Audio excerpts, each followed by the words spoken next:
the launching of the program that we named Sadyahatra Bangsamoro is a result of successful partnership for peace between the leadership of the Moro Islamic Liberation Front, and I would say the entire organization, MILF, Moro Islamic Liberation Front, and the leadership of the government of the Philippines. When I say leadership, of course, Malacanang is there, the President is there, President Aquino, and the different line agencies, and of course the military leadership, very particular to the armed forces of the Philippines. Maganda rin yung performance ng iba pang established mechanisms ng peace talks, which resulted to the launching of the program na tinawag natin Sadyahatra Bangsamoro. Ang ibig sabihin ng Sadyahatra Bangsamoro, this is a Malay term, Bangsamoro term din ito, at meron din pagka-Arabic nito. Nangangahulugan ito ng, in one word, paradise. Kung saan Sadyahatra merong kapayapaan, namumuhay ng tahimik yung mga tao, na namumuhay ng maayos, merong kabuhayan, nagmamahalan yung mga tao, nagbibigayan yung mga tao. Ganyan ang ibig sabihin ng Sadyahatra. Yung launching ng Sadyahatra program bukas ay nagpapatunay, it signify the success of the peace process between the government of the Philippines and the Bangsamoro people represented here in the negotiation by the leadership of the Moro Islamic Liberation Front. Nagpapatunay rin yung pagdalo ng Pangulong Aquino ng kanyang seriousness at sincerity para ma-address yung Bangsamoro issue.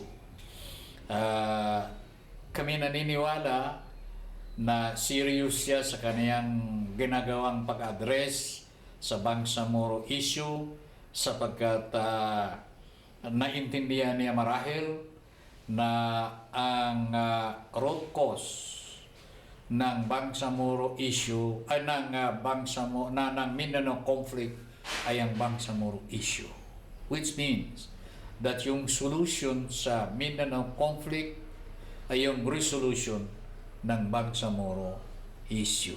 Ibig sabihin, abang nananatili nandyan ang Bangsamoro issue at hindi na-address, hindi mawawala, mananatili yung Mindanao conflict. Ang pangalawang Pangulo na pumunta sa lugar ng Bangsamoro, itong Pangulong Aquino, kung matuloy, God willing. At kami nananalangin, hoping na matuloy ito.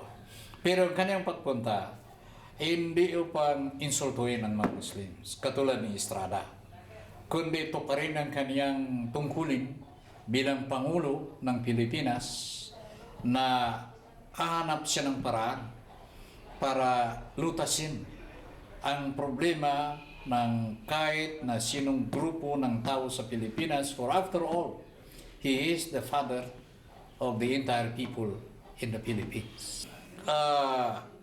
Of course, ang feeling namin ay feeling of relief, sapagkat kami ang leadership ng MILF, isa sa mga pangunahing interest namin, priority namin, ay may deliver namin sa Bangsamoro people ang matagal nilang minimiti at pinaglalakan, na yun ay mapasa kanilang kamay ang karapatang pamunuan yung kanilang sarili at yung bayan ng naayon sa kanilang uri ng pamumuhay sa pamamagitan ng pagpatayo ng gobyernong Bangsamoro na talagang kanila kanila itong Bangsamoro government na itatatag.